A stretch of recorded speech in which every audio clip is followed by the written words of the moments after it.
Captain Jaffa's orange grows. Microchips is us. iPhone cameras us. Taco salads us. Domos us. Olive Garden us. White phosphor us. Sabra Hamas. Hasbara sus. Hello, everybody, and welcome to Bad Hasbara, the world's most moral podcast, bar none. That's right. My name is Matt Lieb. I am your most moral co-host. Daniel Mate here. Other guy. Other most moral co-host. Turn down the brightness a little bit, trying to match our darkness. You've got some nice, like a blue lighting going on. You look like a jazz guy. It's just the natural light streaming in through these here windows in Brooklyn. It's that Brooklyn jazz lighting that is you guys are known for, I think, probably. What's up? Welcome back, everyone, to another wonderful episode of the world's most moral podcast. We are here talking about Israel and stuff. So excited to have you all here. Please give us Israel in air quotes, please. Yeah. Sorry, Israel is not real. Is not real. Crumbling settler colonial entity. Jizrael, whatever you want to call it. Just don't call it late for supper. You know what I mean? Please give us 5 stars and a review on whatever podcast app you are currently listening to this on. Or if you're watching it, please subscribe to the channel. Why not? You're watching it. Why wouldn't you just subscribe? What's your problem? Just one more click. Yeah, just click it. And then you find out when we're doing all sorts of other things, like episodes and you live probably streams. clicked your volume button up or down several times already. It's just click. Yeah, click the thing that says subscribe. Just move the mouse over. You don't even down need to a little it. bit. You just click. Yes, and you won't even remember you did it, and that's good for everyone. Also, come to Sacramento on March 16th. Please do that. I'm going to be at the Sacramento Punchline with my wife, Francesca Fiorentini. We're going to be co-headlining on a Sunday. So, we're big time co-headliners. When one of you can't put butts in seats, maybe both of you can. That's how it works. No, I'm kidding. My wife is successful. But please see us together. Ticket link in bio. Sponsor. Today's episode is brought to you by Islamic Relief USA. Islamic Relief USA works with local partners in the region to provide immediate emergency assistance, including access to food aid, hygiene kits, medicine/medical supplies, and so much more for families throughout Palestine. And if you have any money and you feel like donating some, please do it at irusa.org. That's irusa.org. Please donate. And if you have any more money after that, go to patreon.com/badhasbara. Join it. Join us. Line up at the piggy trough and lap up the slop because we make it hot and ready. Get yourself some more slop for the brain. That's right. It'll help your brain. It'll make you smarter. It'll make your life just that much easier. This is the Bad Hasbara promise.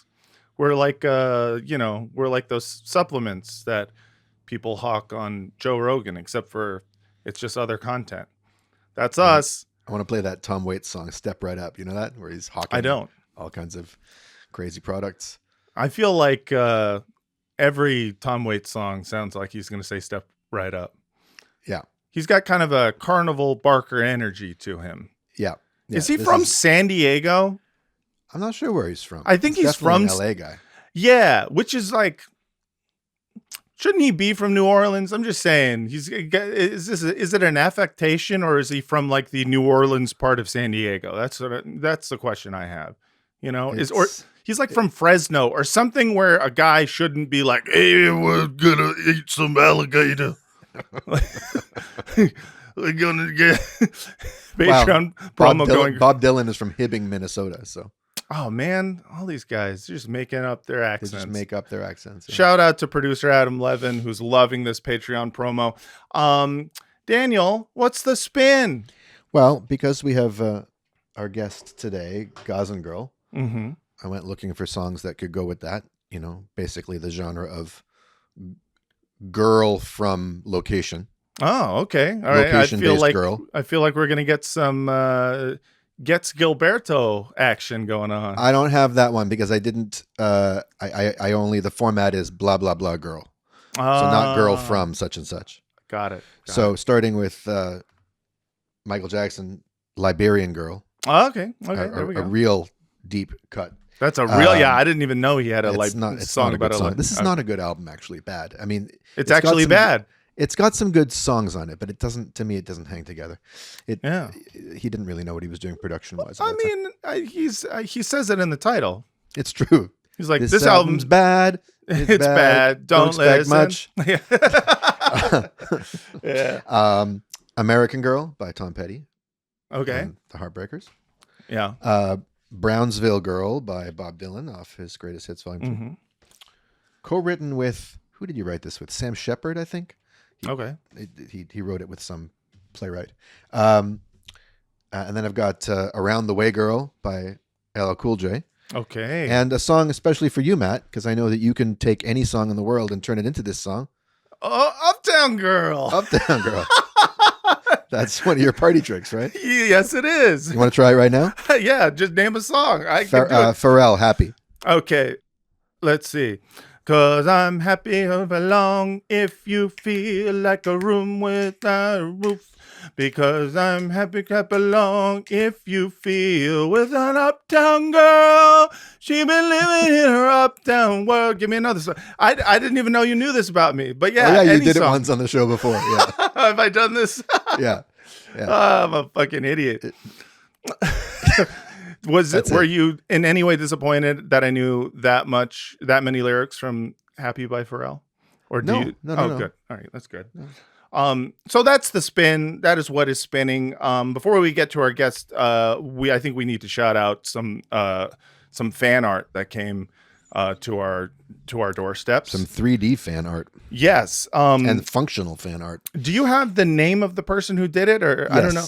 Okay. Yes, his name is Eric Pagan or Pagan. It's spelled Pagan.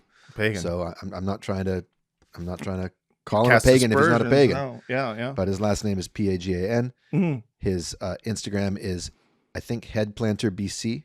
Mm-hmm. That He's sounds in British right. Columbia, my home province. Yeah. And he makes planters out of people's likenesses, out of people's heads. Sure does. He sure does. And so he sent us planters of ourselves. However, he did not send me myself and you yourself. He sent me you and you me. That's correct. I didn't know until after I read the card. So when I got it, I was like, why did someone send me Daniel Mate's head? I was wondering the same thing. I was like, what?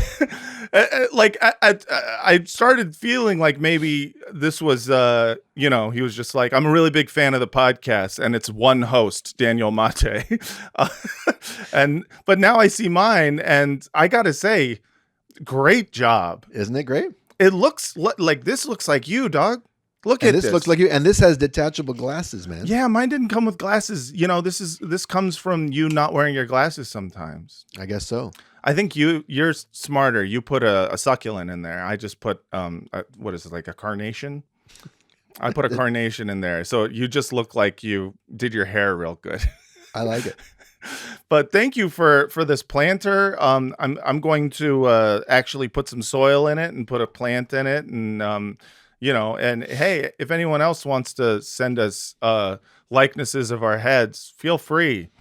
badhasbar@gmail.com. Maybe just take a picture of it. But no, this was really, really nice. So thank you for your head planter. I now forever have Daniel Mate's head in my studio. Yeah, and I've got Matt Lieb on my windowsill. Hell yeah, that's where I belong, baby. Okay, today we have an amazing guest. I'm very excited. This next guest is a Palestinian-American international lawyer and activist. You may know her from social media at Gazan Girl, and know her as the co-host of the Palestine Pod, a podcast that has been doing it far longer than we have. In fact, so long that the country is named after the podcast. That's crazy. I didn't know that. Yeah, that's where they got the name Palestine from. You Like, learn what's new our things. favorite podcast? That's right. Yeah. Well, now we're just naming nations after podcasts. Yeah. Oh, I can't wait to live in Cumtown. Ladies and gentlemen and everyone else, please welcome Lara to the podcast. Hi. Hi. Thanks for How having did- me. Thank you for coming on. How are you doing, Lara? Surviving. Hey. It's always Very weird to answer that question. Yeah. Yeah. I never said I was good at interviewing. I don't know how to open any conversation with that. How's it Yeah. going? Yeah. Is it good? Yeah. I think a lot of us have been going through the motions, Mhm. especially Palestinians in forced exile, Yeah. because we're witnessing everything. Our families are, for many of us, still in Palestine, and we have been forced to try to wrestle with this genocide life balance, genocide work balance Yeah. for Yeah. the last 15, 16 months. And so it's always awkward to answer the how are you doing question. Yeah. Maybe a more zoomed in version of that. Has there been a palpable? Not that things are not awful, but has the awfulness?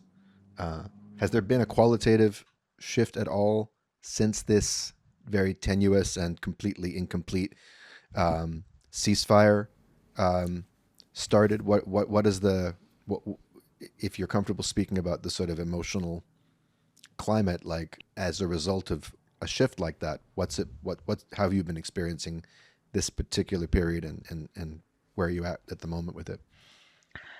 I liken it to a moment of respite, but like sort of, not completely and fully.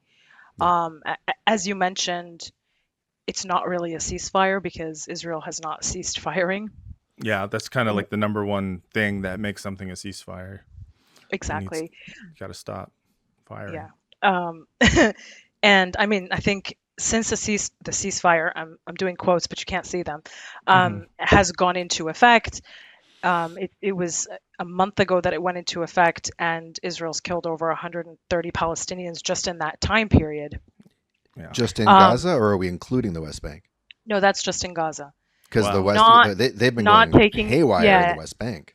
Exactly, not taking into account the escalation of the aggression that is taking place in the occupied West Bank, where Israel has destroyed the Jenin refugee camp, has Right. destroyed other refugee camps and cities in the occupied West Bank. And Netanyahu himself has come out saying that he has ordered, a new military operation to take place in the West Bank. And in fact, a lot of what we're seeing too is that when the hostages are being exchanged, Palestinian hostages will be released by Israel in accordance with the agreement, only for Israel to go and round up and kidnap other Palestinians in the very same day sometimes. Right. We saw that, for example, with the first exchange where 90 Palestinians were released, and then they kidnapped 60 more later that day. That's just the occupation trying to maintain homeostasis, Lara. Right. Exactly. Yeah. They felt out of balance not having Palestinian hostages of their own. It seems like this. I mean, it really does seem like the you're joking about the homeostasis, but it does seem like they almost have like these quotas to fill where they are rounding up people as they're releasing people in order to like make sure that it's like when a school truancy officer goes around and goes like, hey, we need you guys to be in school or else we're not going to get the funding. It's like, hey, we need to keep you guys in prison or else I'm not sure what the actual like rules are around it, but it does seem like they do it half out of cruelty, but also half out of bureaucratic cruelty. I don't know. Yeah. Well, I mean, no, I think you're onto something there. I mean, it's no secret that Israel refers to Palestinians as a demographic threat. And Yeah. that's their terminology. That's how they refer to us. Yeah. And the reason for that is because they are concerned with maintaining a Jewish majority from the river to the sea in a Right. land which was not primarily Jewish when they Hmm. founded their state. And they've only been able to engineer that Jewish majority artificially through force. Yeah. And it's maintained through force as well. And I think that's also contributing to what we're seeing in this moment, these, proposals for forced displacement of 2 million Palestinians from Gaza. It's part of that goal to artificially engineer a Jewish demographic majority so that you don't have a situation of a minority ruling over a majority, Right. in the most classic, discriminatory, model. Right. You can sort of justify it as, well, we're the majority. Right. Yeah. It's the number one reason why they claim not to be an apartheid state is because they're like, no, apartheid was a small minority ruling over a large majority. In our case, we're the majority because we've put everyone who's not Jewish behind walls. So technically, whether it's like walls, literal apartheid walls in the West Bank and in Gaza, or it's jail cell walls, it seems to be how they've been able to maintain this illusion that they are somehow the majority in the region, or at least in within their own borders, which has never been true. Or by keeping Palestinian refugees, Nakba survivors, from returning to their homes and their land, which is Right. their right under international law. Right. The only purpose that serves is to maintain the artificial Jewish majority in the land. If Palestinians were allowed to go back to their homes and their lands, then the Jewish majority would no longer exist. Right. And so Israel justifies its perpetual violation of international law by this goal of engineering, of establishing a state that must have this demographic, makeup. But that doesn't work. You can't justify violating international law because you have a goal that is illegal. Right. Yeah. Like your goal is not, to engineer a Jewish majority in a land by force is not legal. Yeah. Yeah. I mean, it would seem ridiculous on its face for anyone who in any way purports to be a supporter of international law to in any way engage in good faith with Israel's claims about any of this. But no, there seems to be an exception. It's like the Nixon Frost interview. It's like, I'm saying when Israel does it, that means it's not illegal. So that's what it feels like what's happening. You guys have to see Frost Nixon. It's a great movie, and that was a quote from it. But yeah, it is. So, I mean, I want to talk about you a little bit in terms of the Palestine pod. You've been doing that podcast for how many years now? We started in 2020, I think, or 2021. Yeah. How did you and Yeah. Michael meet? We met on Instagram, actually. I saw some of his videos and I was like, hell yeah. It was really refreshing to see an anti-Zionist Jewish comedian who was just so unapologetic and speaking truth and really rooted in, Jewish principles and saying this has nothing to do with our faith and these people have co-opted our faith and they are cosplaying as us and they're telling everyone that this is what Judaism is and it's not and it's on us to do something about it. And so I found that really compelling and I followed him and kept watching his videos and I said, you know what, let's make a podcast. I just sent him a message like that, thinking, like, I don't know, maybe we'll make an episode or two and let's see what happens. There was no thinking behind it. It was very much a spur of the moment thing. And then here we are 5 years later. 5 years later, and the Palestine pod is still going strong. You guys, it's a great podcast. I listened to it before, October 7th because I knew Michael from stand up, and it was one of those things where I at one point in my life had thought, this I should do a podcast about this issue. But then when I saw the Palestine pod, I was like, all right, someone's already doing it, so I'll just talk about I'll talk about Sopranos. We need more. We need more. Yeah. Everyone has a role to play, and I think honestly, the more people talking about it, the better.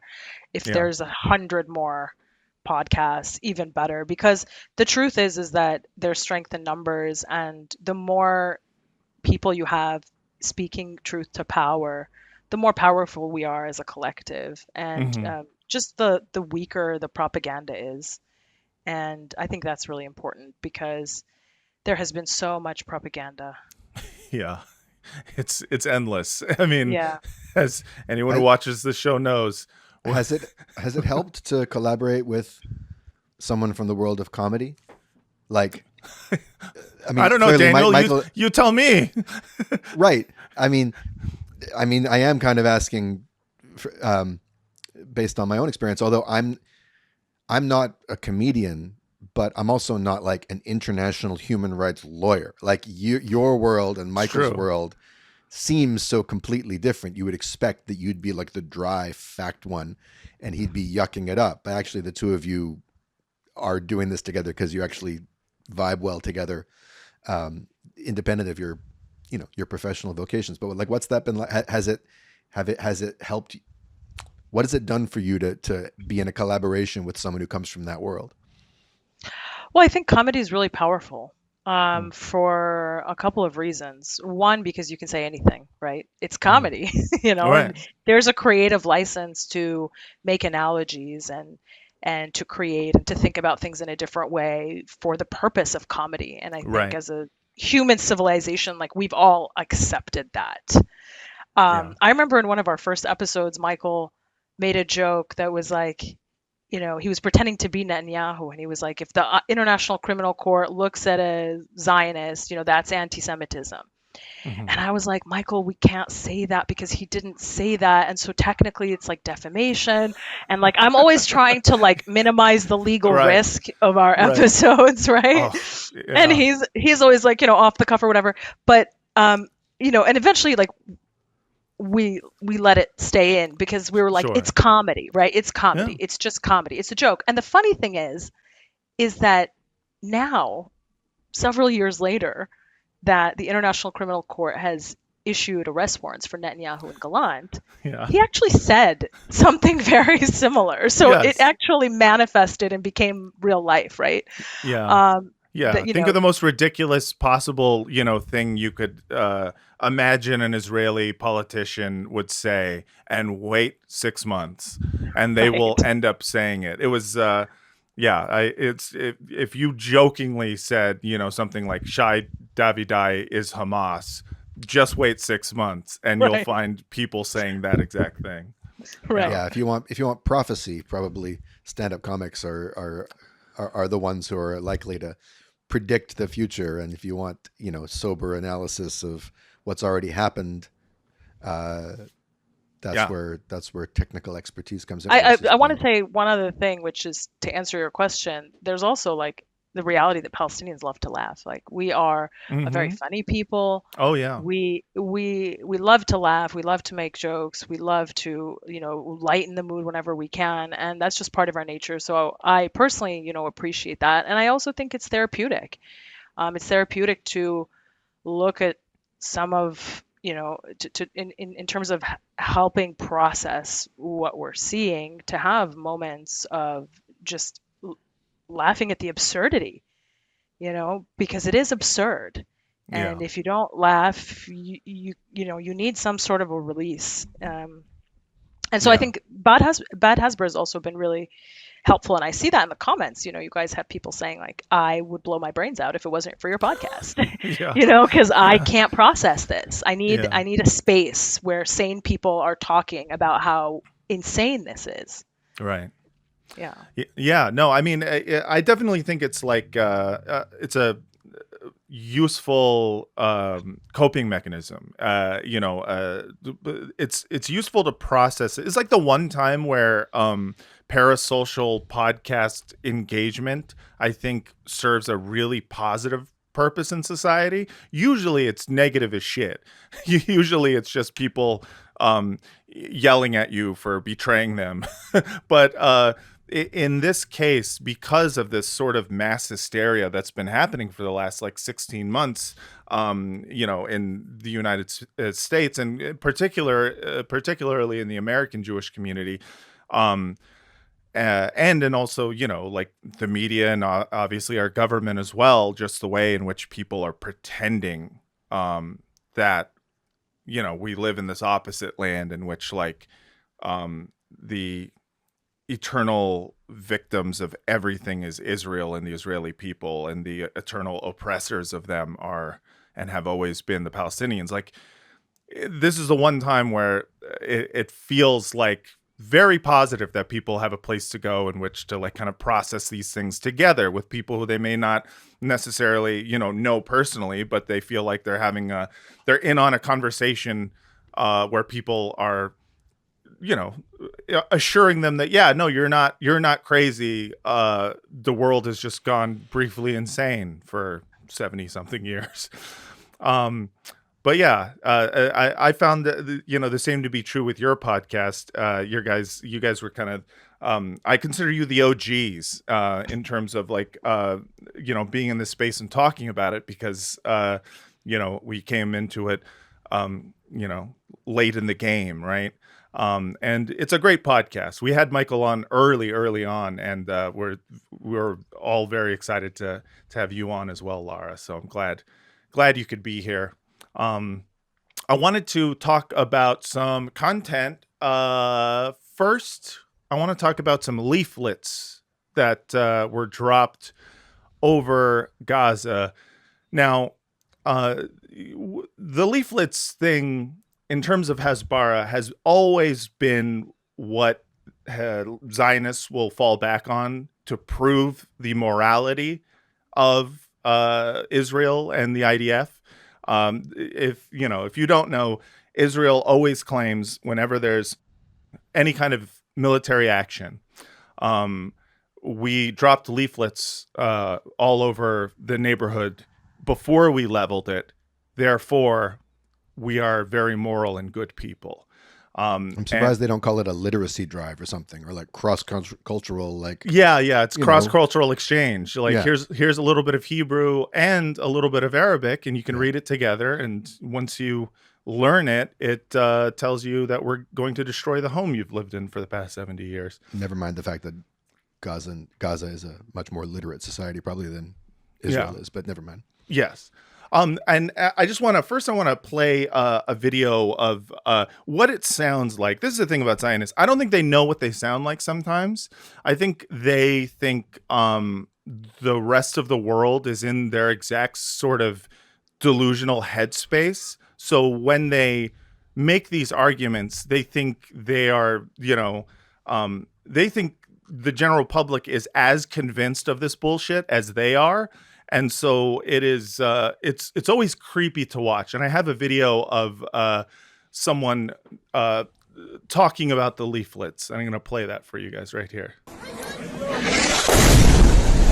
So the first image we see here, this is a stitch, is we see some Palestinians who are, recording on their phone, and a bomb goes off, or a missile hits something.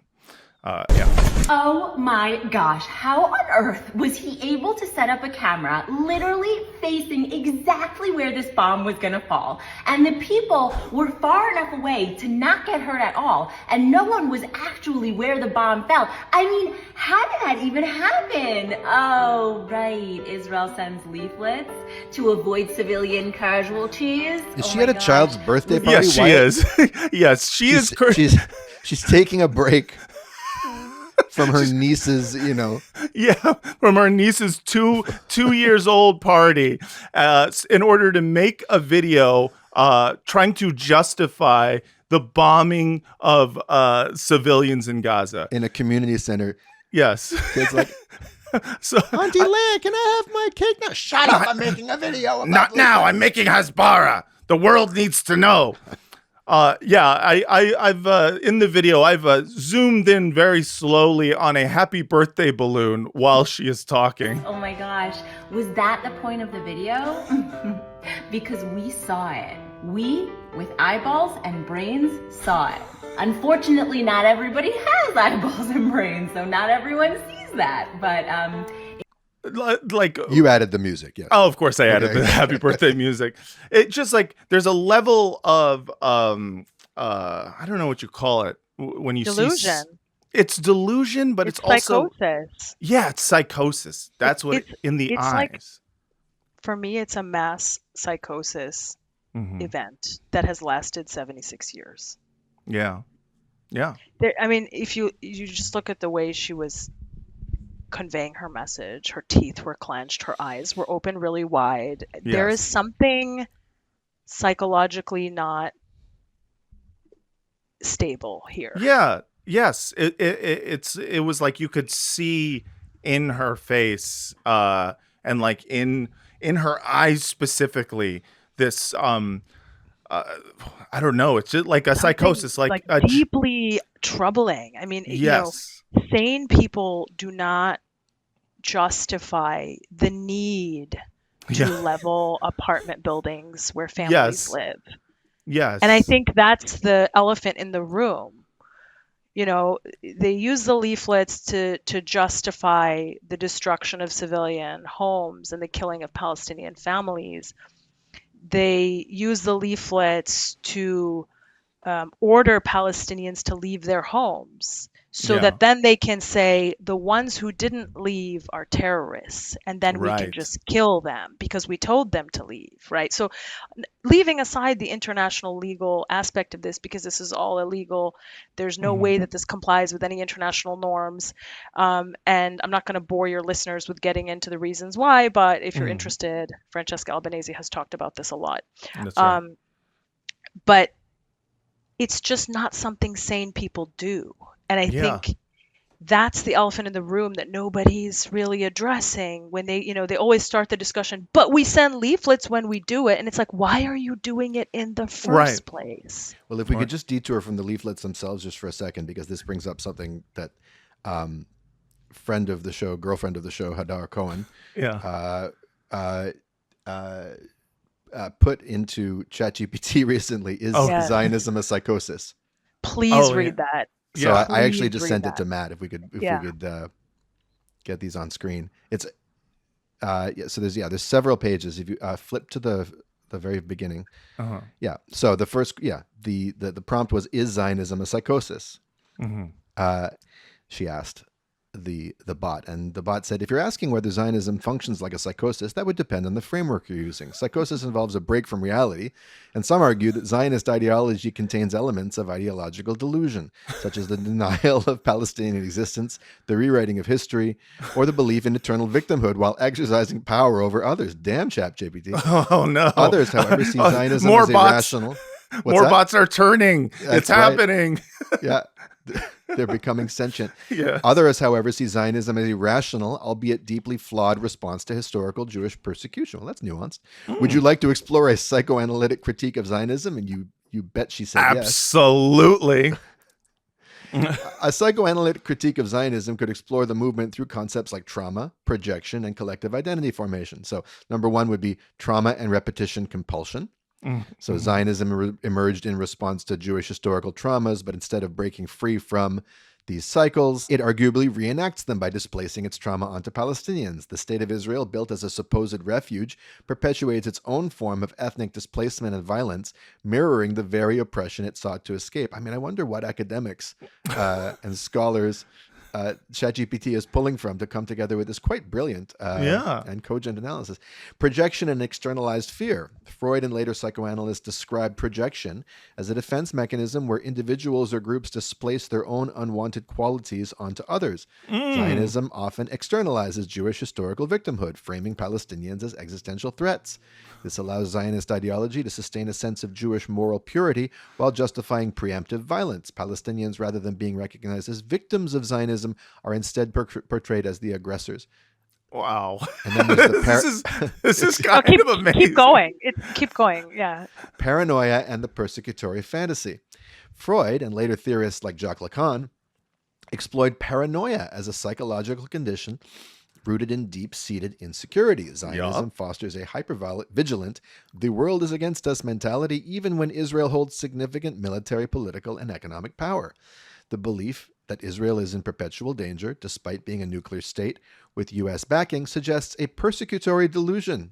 It certainly does. Yes, where it the does. fear of annihilation justifies ongoing occupation and military aggression. And number 4, narcissism and national identity. Freudian and post-Freudian thought, especially in the work of Heinz Kohut, examined how nations, like individuals, construct narcissistic self-images. Zionism often portrays Israel as an exceptional, moral, and eternally righteous state incapable of wrongdoing. This narcissistic self-concept makes it difficult for Zionist discourse to acknowledge Palestinian suffering without experiencing it as a personal attack. My God. Number 5, disavowal and the This is denial of Palestinian incredible. subjectivity. Psychoanalysis, particularly in Lacanian theory, discusses disavowal, a mechanism where one simultaneously knows and does not know an uncomfortable truth. That's very important, I think. Yeah. I think there's often a false binary between do Israelis know, do they not know? And it's both at the same time. Yes. Zionists all over the world fall into this category too. Zionism requires the disavowal of Palestinian existence. Israel was founded on land where Palestinians lived, yet its dominant narratives insist it was a land without a people. The Nakba is both known and systematically denied in Israeli consciousness, creating a form of collective repression. Wait, before you Supremacy. move on to Yeah. supremacy, that is exactly why you saw in the aftermath of October 7th, Israeli leaders saying that they were going to commit the 2023 Nakba. And why, when they went into Gaza, soldiers were putting graffiti up in Palestinian homes that said Nakba 2023.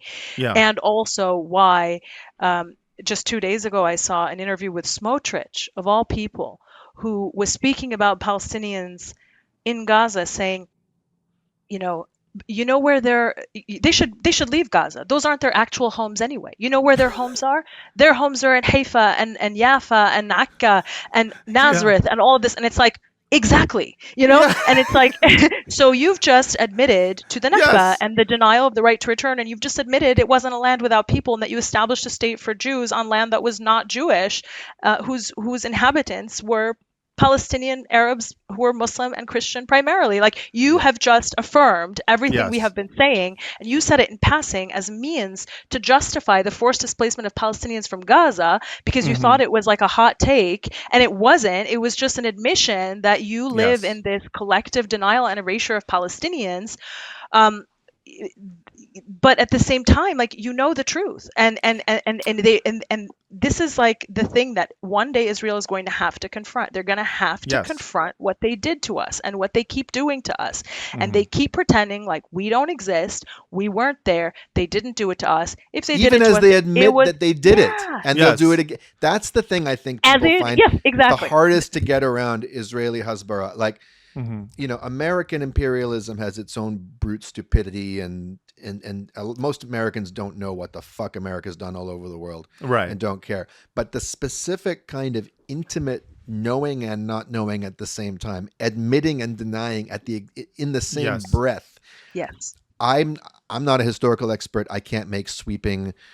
There's never been a society like this in history. I don't know, but there is something very specific about this, and it does feel like what it feels like to be dealing with a very deranged person on a collective level. I think what drives people crazy, it's not just that it's gaslighting, it's that it's ham-fisted. It's like that is which isn't even kosher. Right. That's not even kosher.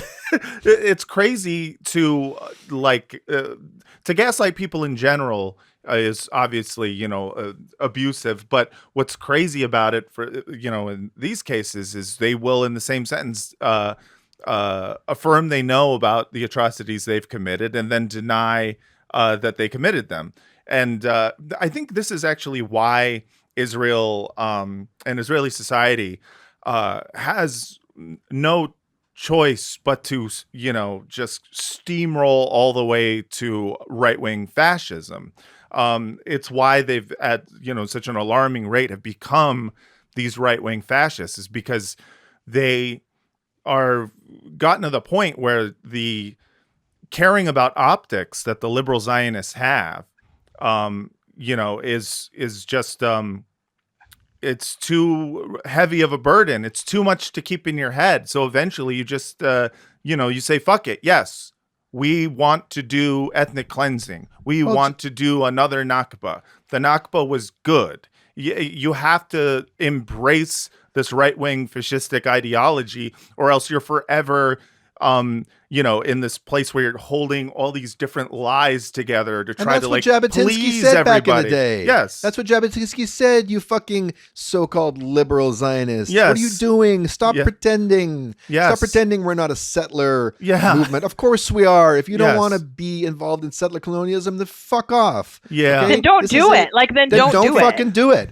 Yeah. And actually, I respect that. Actually, there's an honesty to that, right? I know. I mean, it's all these years of trying to keep together this most moral humanitarian image. Or the thing that liberal Zionists did for a very long time, which was to put a separation between Israel and the occupied Palestinian territories, as if it wasn't all Palestine, as if there weren't Palestinians where Israel is, and there are still Palestinians where Israel has established itself. And they as make if 20% of the population, right? So, and as if by the same token, Israel doesn't control all, like it's all Palestine and it's all Israel in a sense, like functionally. Yes, exactly. There is no occupied territory separate from the regime that controls it. Right. Yeah. 100%. Israel controls Palestinian life from the river to the sea. And depending on where you are geographically, you are subject to different forms of colonial violence, which vary in intensity, with Gaza being the most extreme manifestation because it has reached the level of an ongoing live stream genocide for 16 months now. Yeah. So yes, you're absolutely correct. And if you go back to number four is extremely important, because what we saw as we were responding to Israel's destruction of Gaza and its killing of Palestinian families on a daily basis for 16 months, within about a week, it became very clear that Israel was going to commit a genocide in Gaza, and that it had already started to do so. And the analyses started pouring in, not only from Palestinians on the ground, but in parallel, in real time, from the scholars of state crime and genocide. And what is so interesting about the response from Zionists was, what do you mean? A genocide? Israel can't commit a genocide because it's Israel. Yeah. Like that was the response, as if that means anything. That doesn't mean anything. You're a state like any other state, and states can commit crimes, including the crime of all crimes, which is genocide. Yeah. And so there's nothing about your intrinsic characteristics that prevents you from committing this crime, which in fact, not only are you committing, but you're literally doing it televised, and everybody is waking up every day and watching it play out on their phones. I literally didn't sleep for the first 6 to 8 months of the genocide. I was just up all night watching the genocide unfold. Yeah. And so it's this gaslighting that you're watching it play out, and they're telling you that it's not happening. They're telling you don't trust your eyes. For Palestinians in Gaza, they're telling them, don't believe what you're experiencing, right? Yeah. And then you've got the spectacle of, this is the other unique factor here, I think, or at least it must be semi-unique. You got this worldwide cheering section for it, who are affiliated ethno-nationally, being like, no, we're the real victims. And I think this was like number 2 or 3, right? Mm-hmm. Would you hide me and all this shit? Right. This was happening in the first couple of weeks of it. And I'm noticing it right now with the release of the the corpses of the Bibas kids, right? Mm-hmm. The sense of collective Jewish victimhood. Yes. That when it gets to this fever pitch of we're the victims, they're after us. This is an attack on us. Some ugly shit is about to be unleashed. Yeah. But I can't even imagine what it is to be Palestinian, and not only to be asked to believe that the country that's doing this to your people is quote unquote the most moral, but that somehow your natural human anguish and upset and rage at what's being done to your people constitutes a threat to the feelings and lives of like Yeah. Jews all over the world. Yeah, Like yeah. I don't my brain breaks Yeah. when I try to imagine what that must be like. If I have family in Gaza, if I have family in the occupied West Bank. Yeah. I think it's why I end up filled with rage and resentment over anyone in the United States who I know who is constantly spouting off about their fear as of being a Jewish person, at this time. Because it's part of this chorus of delusion that you see within our community of people who truly would put their own feelings over the material conditions, dead Palestinians on the ground. They truly would focus on hypothetical fears that they have over the realities. And it just makes you, I think it makes a lot of people go completely insane, because a lot of these people once were, seemingly allies of good things, I think also when you look at the discourse on, the empty allegations of anti-Semitism too, right?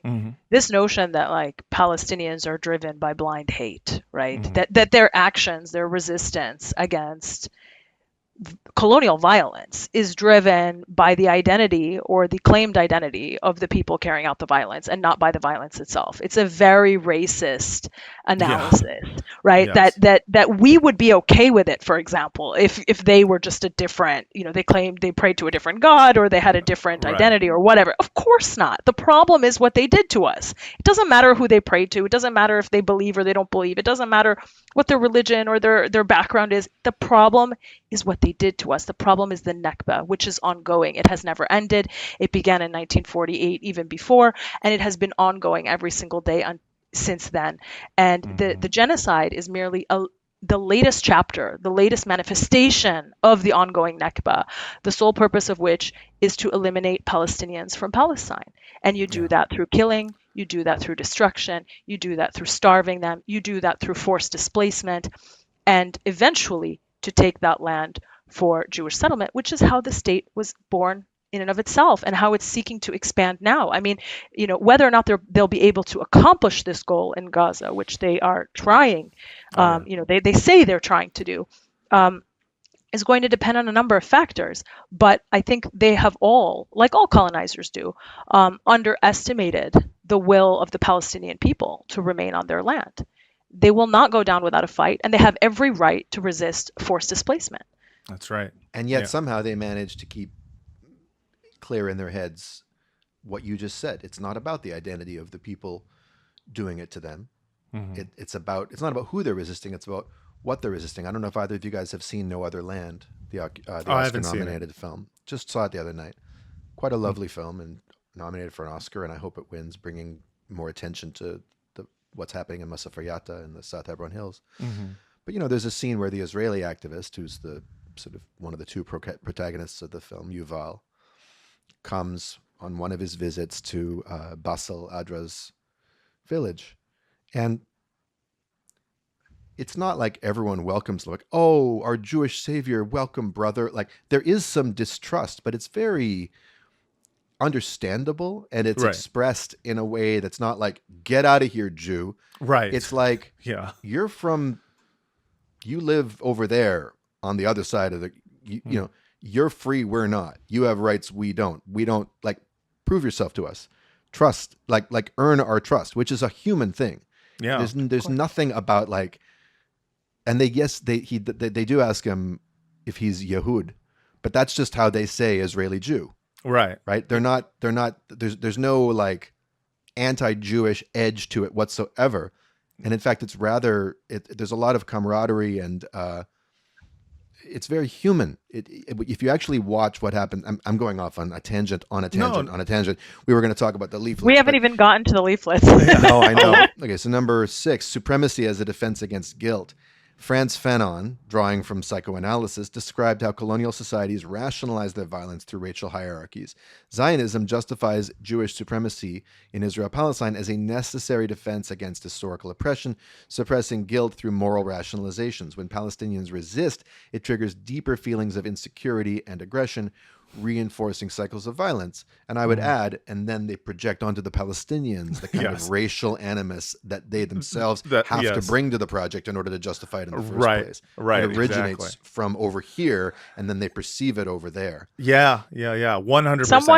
Someone write a thesis on this. I don't. Maybe that's where they took this from. I don't know. Maybe someone already has. I assume that's that someone this is stolen. Someone write a thesis, and the only source you cite is just ChatGPT. Conclusion: Zionism as a psychopolitical structure. I like this a lot. Psychopolitical formation. Yes. Rather than being a psychosis in the clinical sense, Zionism can be understood as a psychopolitical formation. Driven by unresolved historical trauma, persecutory anxiety, and the defensive mechanisms of projection, denial, and supremacy. Its contradictions, claiming to seek safety while perpetuating insecurity, asserting moral purity while committing atrocities, suggest a structure of psychic fragmentation that requires ongoing violence to sustain itself. Wow. And this is why the project will fail, because there are limits to what military power can achieve. And it's just, unless you're going to nuke the entire world, which is the Samson option, and they haven't excluded it. You may have talked about that already. But you're right. Unless you're going to do that, there are limits. There are limits. And at some point, you're going to have to reckon with the fact that there are 7 million Palestinians living between the river and the sea, and there's 7 million more Palestinians in forced exile who have the right to return to their homes and lands because they're either Nakba survivors or the descendants of Nakba survivors. And you're going to have to wrestle with the Nakba. You're going to have to wrestle with the foundational myth that you are a state that was for a people without, a state, a land without a people for a people without land. That's a lie. There were people there, people like my family and millions of other Palestinians. And the proof is just in the fact, if you even just look at the map, it's like, there's Gaza, there's Palestinians there. There's Israel, there's Palestinians there. There's the West Bank, there's Palestinians there. There's Palestinians in all of historic Palestine. And ask any Palestinian that you meet today where they're from. They're going to give you a city that existed prior to 1948 and may or may not still exist today. And that's where their family was from. Yeah. And it's interesting. We talk about the, unless they are willing to, push the Samson button, do the option. This is the only thing that keeps me, I think, with any semblance of optimism when it comes to any of this, is the fact that there is no road other than wiping out a large portion of the world that doesn't include Palestine eventually being free. And, for me, I look at it as like the founding myths of it make it inevitable. The founding myths of Israel, like, we were driven into exile and we are back to take our land. The epilogue is written into the prologue. Yes, it is. And so they are forever going to be living in the state of insecurity, because even if they were to drive out, ethnically cleanse the entire land of the Palestinian people, they would forever be afraid, because they base their right on this land on the idea that because from 3,000 years ago we were driven out, yada yada yada.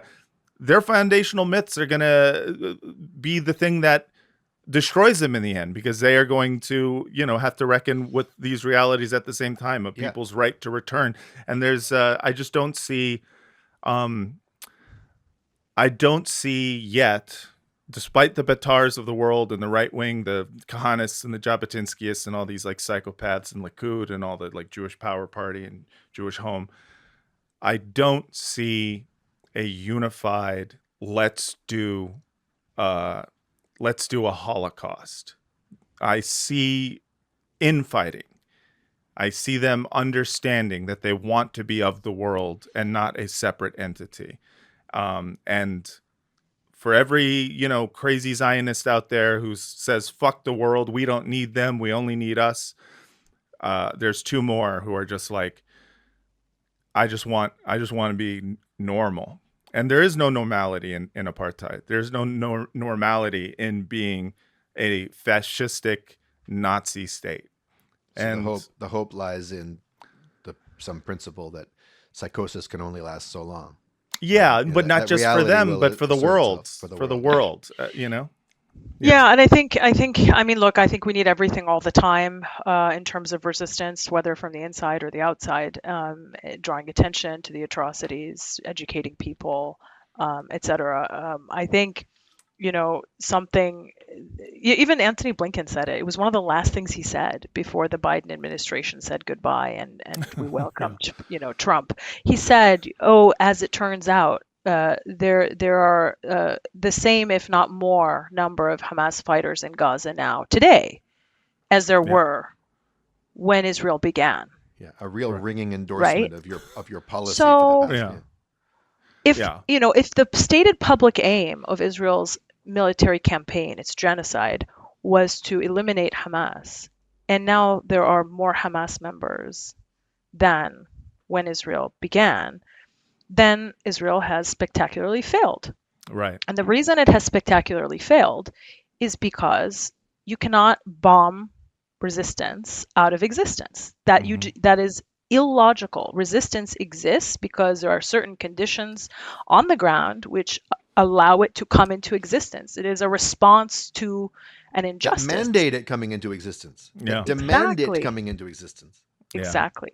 And whether it's, called Hamas or something else or by another name, it doesn't matter. There will be a different group. It'll have a different name. Then the U.S. will designate them as terrorists, and it'll keep going, right? Yeah.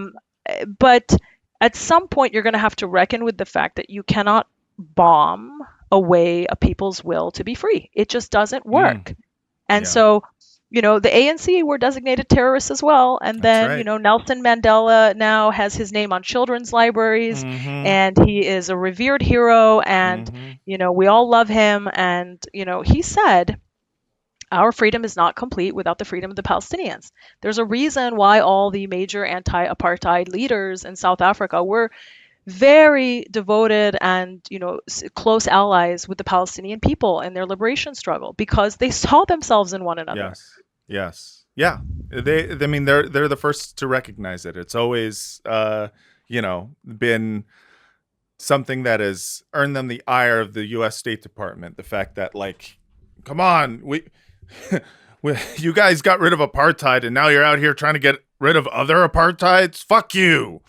Just let us make movies about you and let us claim that your victory is our victory without trying to cozy up to the people that we are fighting our allies. Yeah, it's great. Well, I want to talk about leaflets, but we do have to take a little break. Can I just give the little postscript to the whole to the please the ChatGPT post? Yeah. So Hadar posts this on Instagram, right? What do you think the loudest and most frequent complaint about that post was? That ChatGPT is anti-Semitic? No, it was that it was ableist to ask, is Zionism a psychosis? Oh my God. That if we talk about Zionism as a mental illness, now we are impugning people with mental illnesses. And I just want to say, as someone who's been diagnosed with various things over the course of his life, fuck off with that shit. Fuck off. Please because, fuck off with it. Because I can't think of a better, more incisive, I get the impulse, I guess, but it's just hypersensitivity taken to such an extreme that it shuts down the ability to just speak plainly about what's in front of our face. Yeah. And if you can come up with a better and in fact more well-roundedly trenchant and yet compassionate and yet uncompromising at the same time formulation than psychopolitical formation to describe Zionism, I'd like to hear it. Yeah, because it actually does capture the human tragedy of it. It captures the universality of it because there is something going on in the collective psyche, right? It doesn't exceptionalize Jews. It doesn't say it's some kind of Jewish conspiracy. It doesn't put it in impenetrable leftist, leftist revolutionary jargon. Yeah. Yeah. It actually it gets at the emotions underneath the core of this thing. Yeah. And the whole thing is driven by emotions. Yes. Quite clearly. So yeah. I just found that I just had to roll my eyes at that. Yeah, that kind of discourse is completely unhelpful. But for the record, just because you may also suffer from some sort of psychosis, we're not saying that makes you a Zionist. Correct. Okay? All right. You've got a whole different level of your own individual psychosis, and you know what? We respect that. Just not everything is an attack. Just because one thing is an example of another Yes. thing, it doesn't mean the other thing equals all the first thing. Exactly. Let's try and keep our discourse healthy. All right. But speaking of healthy, let's try to keep our capitalism healthy. What? Enjoy these products. Ad break. Ad break. I will be right back. We need a psychotic break. We're going to get an ad break. We're going to instead. take a psychotic break in order to have an ad break. Enjoy.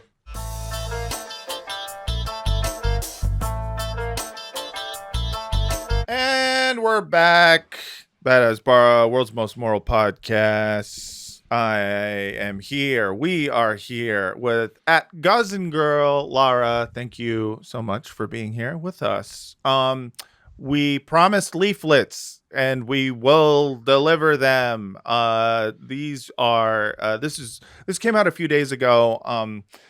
It was reported by only like lefty outlets and like pro-Palestine outlets. It's like one of those things that really pisses me off is the ignoring of things by the mainstream media that point out the general genocidal nature of the Israeli state.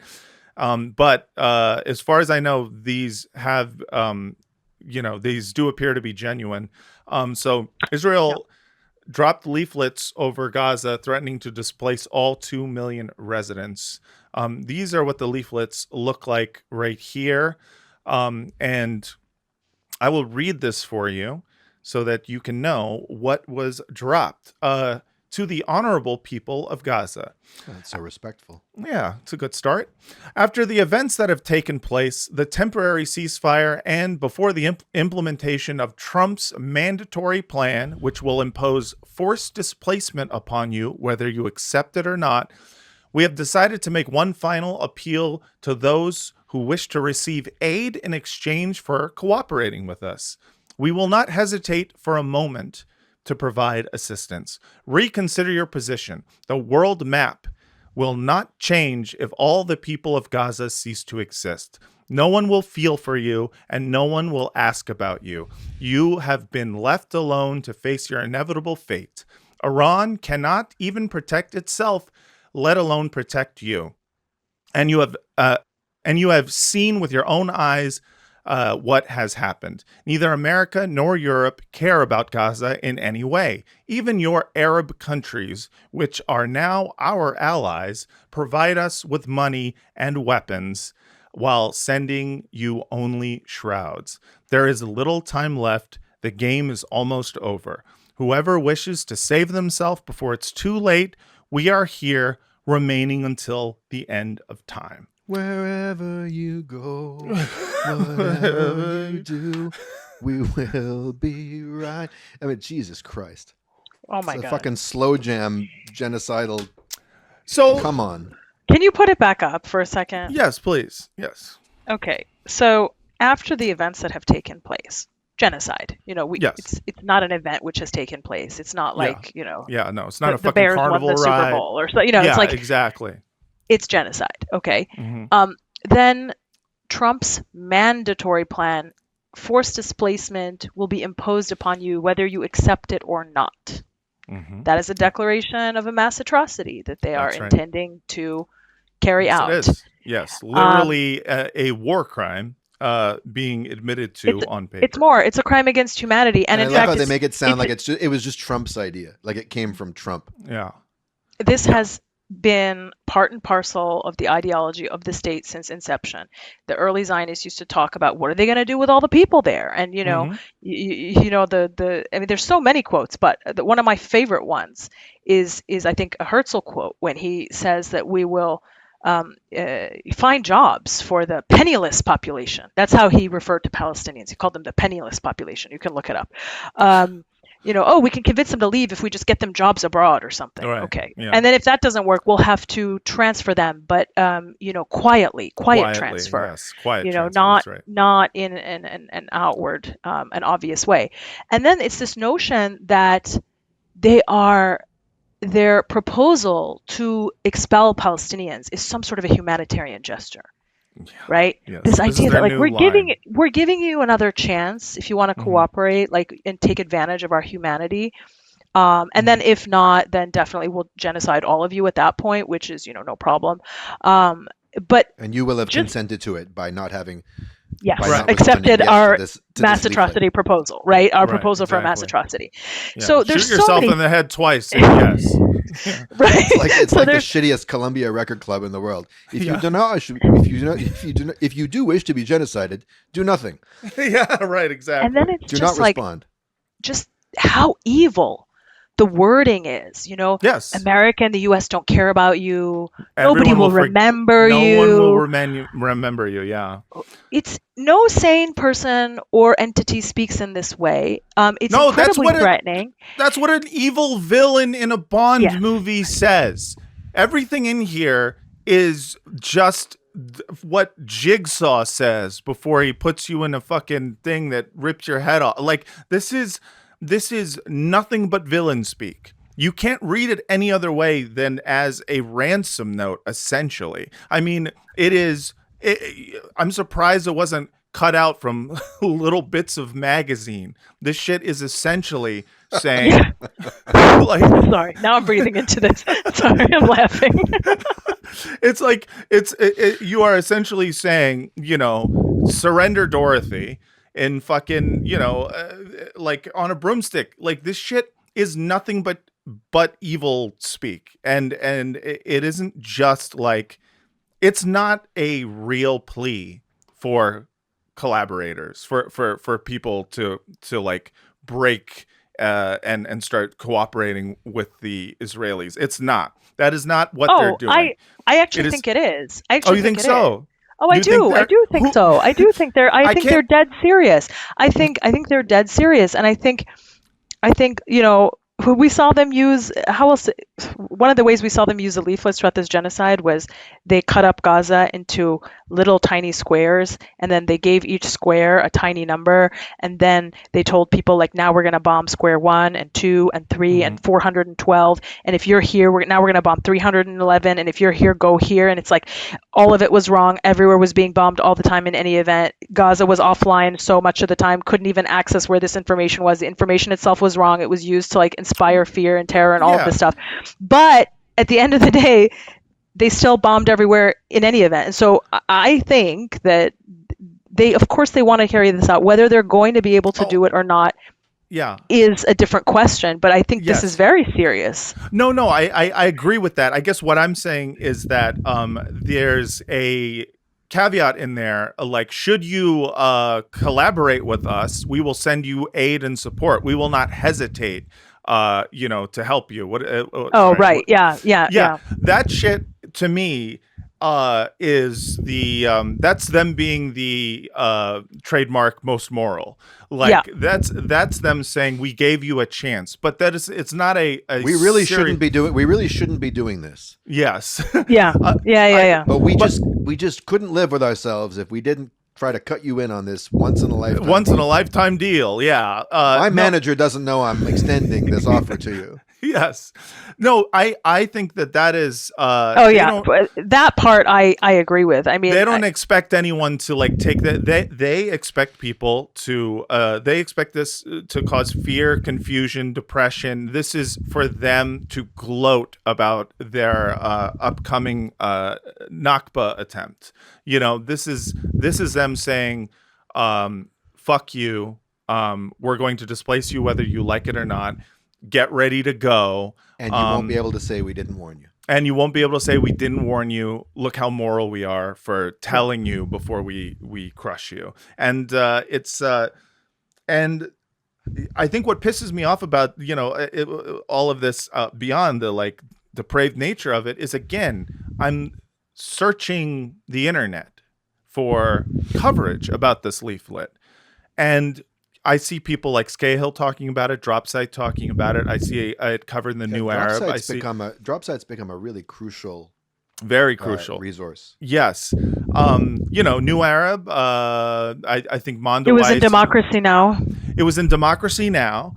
And yet, radio silence from anyone in mainstream media, and you need to do nothing else but look and read the letter to understand that the Israelis are the bad guys. It's not. There's nothing more clear than that. And because of the fact that they're making it that clear, it's like, the mainstream media doesn't want to touch it because they can't make it that obvious. They can't go against their own narrative. Their narrative that this is complicated, that there's many different facets to this. It's that like, there's nuance, that you need a PhD to nuance. Understand, that you can't begin to understand if you don't have certain. There's a lot of one of the ways that I analyze this issue a lot of the times is from the perspective of how the historical record will tell the story of the Gaza genocide and of the ongoing Nakba against the Palestinian people. And one of the realizations that I had as I was watching Palestinian bodies be placed into mass graves in Gaza, entire families. There was over 900 families that were wiped off the civil registry altogether, and thousands of families for whom only one or two individuals remain in the entire family. Okay, that they're the lone survivors, and in many cases they're their children, which is why in Gaza, physicians coined the term wounded child, no surviving family, because they didn't have an acronym for this phenomenon before, because Israel created the phenomenon in Gaza, okay?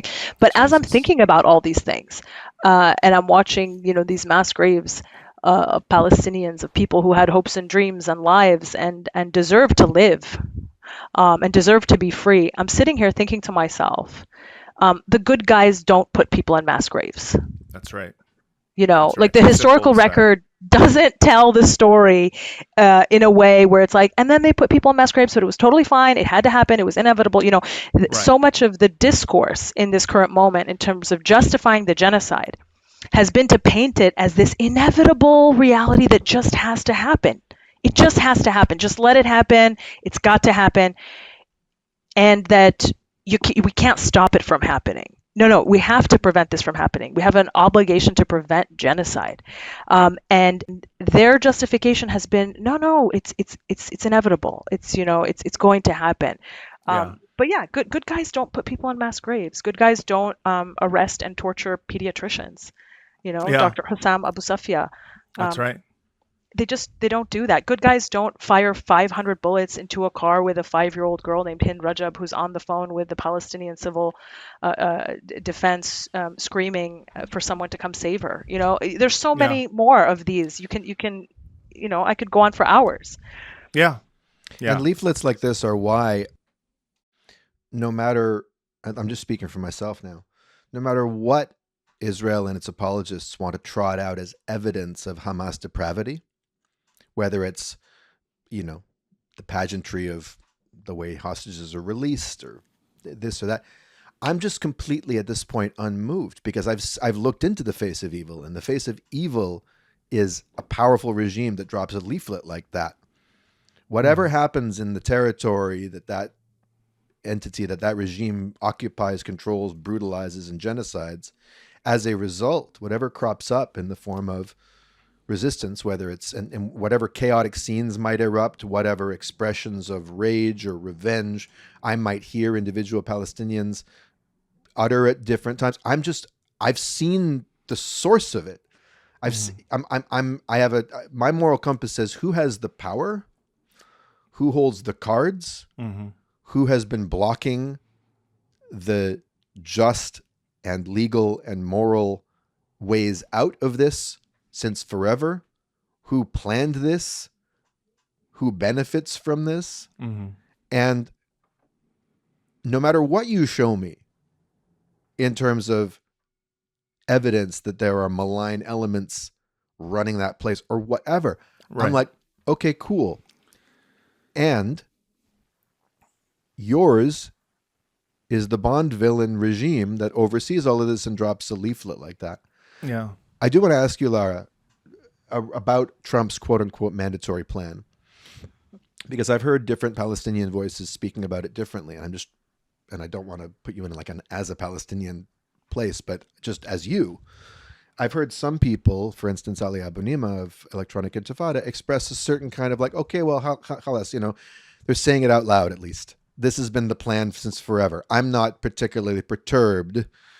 I'm not overly perturbed by hearing Trump come out and say it. That the most offensive thing about it is who he's sitting next to when he says it, as if the architect of the quote unquote parking lot that Gaza now is, or the mass grave that isn't sitting right next to him. Mm-hmm. What is your experience of this quote unquote mandatory plan? How seriously do you take it? What are your thoughts because as this quote unquote, we started asking you about the ceasefire, but one of the things that's come with that ceasefire is this new cockamamie fake humanitarian ethnic cleansing plan being spoken out loud. What's your take on that as a lawyer, as a Palestinian, as a person, as anything? Well, I tend to agree with Ali on this in the sense that, it's not new. Israel has always sought, since its establishment, to remove Palestinians from Palestinian land. Mm-hmm. And it has been obsessed with, in particular, expelling Palestinians from Gaza for a very long time. And so I'm not particularly fussed, given now that Trump has said it because, well, now Trump has said it, so it must mean something different. It just reveals what has been the plan all along and the intention all along. And I think sometimes it's helpful to have that level of clarity when it comes to understanding what we're dealing with. Would I have preferred a situation where Joe Biden stood there for the next 4 years and told us that that's not what was really happening, when in fact that is what was really happening? As right? the bombs keep falling? Mm-hmm. Yeah, and as Palestinians are continue to be deprived of food and water and medicine, and Gaza is made more and more unlivable, and they're pushed out. Like, would I have preferred to be, someone to gaslight me and to tell me that we weren't being forcibly displaced while we were? No. And I think, Joe Biden gaslit us for the last 15 months to tell us that what Israel was doing was that they were engaged in some form of legitimate self-defense.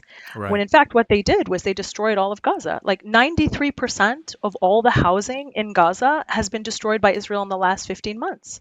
Yeah. 93%. That's almost 100%. Yeah. Like, what part of that, that just screams genocide. That screams intent to destroy a people in whole or in part. That's just about the housing. That's not about the water, the sewage, the electricity, all of the other requirements, elements, building blocks of life, right? Which have all been completely decimated. And so for me, I see that scene and I'm like, the elephant in the room is that the architect of the genocide is sitting right next to you, grinning like the most evil, evil cartoon book, character. Yeah. He might as well be twizzling his mustache. Like, the dude is just, he is smirking as the person as next to him is describing the sudden, random incineration of Gaza. Yes, evil Steve Urkel. Did I do that? Yeah, did I? Yes. As if Gaza is just like a naturally dangerous place that we've got to rescue the Palestinians from, because it's just like this, by definition, by nature, it's a dangerous place. It like, spontaneously combusts every once in a while, as if it's a volcano. Like, that's so it's that break from reality that makes it particularly disturbing to watch. But I am happy that the intention has been stated clearly for the world to understand, because we've always known that was the intention. But Palestinians will not let this happen. In fact, every single response that I have seen of Palestinians in Gaza responding to the plan has been to laugh in their face, has been to tell them they'll never leave. They'd rather die in dignity on their land than accept a proposal for help to be Right. forcibly displaced, into the Sinai or into Jordan or elsewhere in the world. Were you happy with And Saudi so Arabia's response? reminded me of what that was. Yeah, what was it? It was a fairly robust statement saying the Palestinians have the right to be on their land. We completely reject any plan to. I thought I saw some I mean, kind of. it's the bare minimum. Yeah. I'm not gonna applaud the bare minimum at this point, Fair but enough. but I think it's really important for the world to understand that for 76 years, Israel has offered the Palestinians the choice of being victim to an ongoing Nakba or watching it take place from forced exile. Yes. There are no other options for us. There is not anywhere for us as Palestinians to be free in Palestine. Like, there are no Palestinians on earth that are free right now on their land. Okay? So the solution is freedom. The solution is freedom, is the restoration of people's rights, which they were deprived from. The right to return, the right to citizenship on their land, the right to self-determination, to determine their own futures as a people, which is the most sacred right of all peoples under international law. And you don't get that with apartheid, genocide, war crimes, crimes against humanity. They're just not compatible with one another. So long as Israel wants to organize itself in this way where it seeks to maintain a certain demographic majority through force, and it will always be incompatible with our rights to exist and live and thrive on our land. And that is the issue here. And you're not going to get a resolution to this unless you confront that head on.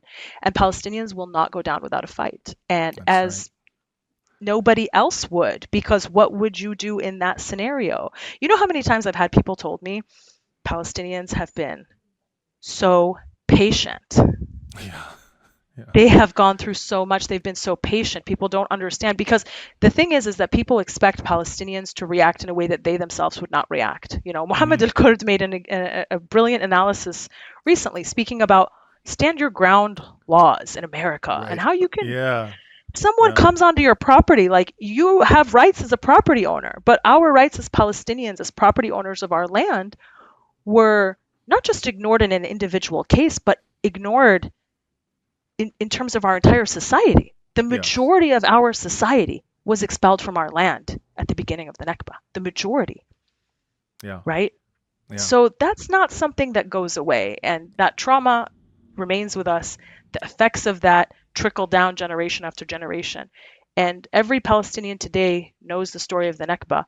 And they will, for many of us, will dedicate our lives to justice for the Nakba and the possibility that we will one day live in a post-Nakba Palestine.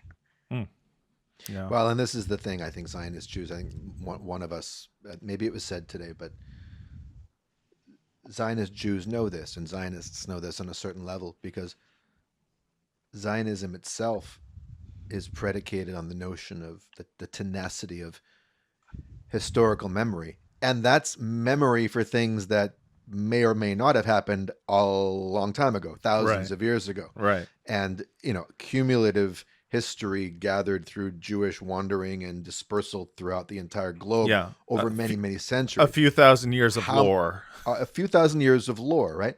How much more potent and indelible and unkillable is the memory of something that happened very quickly? I mean, not overnight, but in a concentrated period of time, that's heavily documented, that's recounted in the oral history of living families, within some people's living memory, or a couple of generations, and it's still happening, and it's continually still happening, ongoing, because there's at least 20,000 orphans from the Gaza genocide. Their whole lives, they're going to know that Israel took everything away from them. That doesn't. By the way, if I were to say that in the presence of a Zionist, they would say that that's an excuse to kill those children because they will be terrorists tomorrow, right? But it's this idea that demanding accountability is equivalent to terrorism. What? Accountability is the only thing that renders legitimate the entire international legal framework. If there's no accountability, there's no international law. It doesn't exist. It's just Yeah. words on paper in a book in a desk drawer somewhere. If you don't have accountability, the system doesn't function. Now, people can argue about whether the system was even intended to function in the first place or not, and there's a lot of Sure. critics of international law, which I fully share and agree with. But what I'm saying now is if it's to mean anything from this point forward, there needs to be accountability. Absolutely. Great words to end on. Yeah. And we will see what the choice is. We'll see. Like, we always try to end on a positive note, but sometimes my it's positive hard. note is, I don't know. We'll see what happens, man. I mean, whether or not we choose upholding the idea, the morals behind international law, or if we decide that for the sake of an apartheid state, we tear it all down so that we can allow genocide to be legal in this case. We'll see. And I hope to see you again, Lara. That was amazing. Thank you so much for coming on Bad Hasbara and talking with us. Where can people find your work? Oh, wow. Lots of places. First and foremost, the Palestine Pod. We are free, no ads, everywhere where podcasts can be found, on YouTube and Spotify, Apple, all that good stuff. Please give us a 5-star rating. We much appreciate it, and subscribe. You can also find us on Patreon, where we have an additional podcast, a little bit more personal. We talk Palestine, politics, pop culture, a lot of P words. Join our Patreon, and I'm also on Substack, where occasionally I will put my musings into writing. And you can also follow my Substack, Gazan Girl. It's a great Substack. It's a great podcast, and you're a great person. Thank you once again, Lara, for coming on. Thank you so much. My pleasure. And thank you all for being out there, talking with us, listening with us, emailing us, badhasbara@gmail.com, and subscribing to us, patreon.com/badhasbara. And thank you all for listening. And until next time, from the river to the sea. We're so grateful for Lara E. Yes. Oh, And also, okay. And also Palestine will be free. and Palestine will be free. This is our little shtick at the end. We do little Yeah. alternate rhymes. And also, I have Daniel, and Daniel has me. Ah. Jumping jacks was us. Push-ups was us. Krav Maga us. All karate us. Taking Molly us. Michael Jackson us. Yamaha keyboard.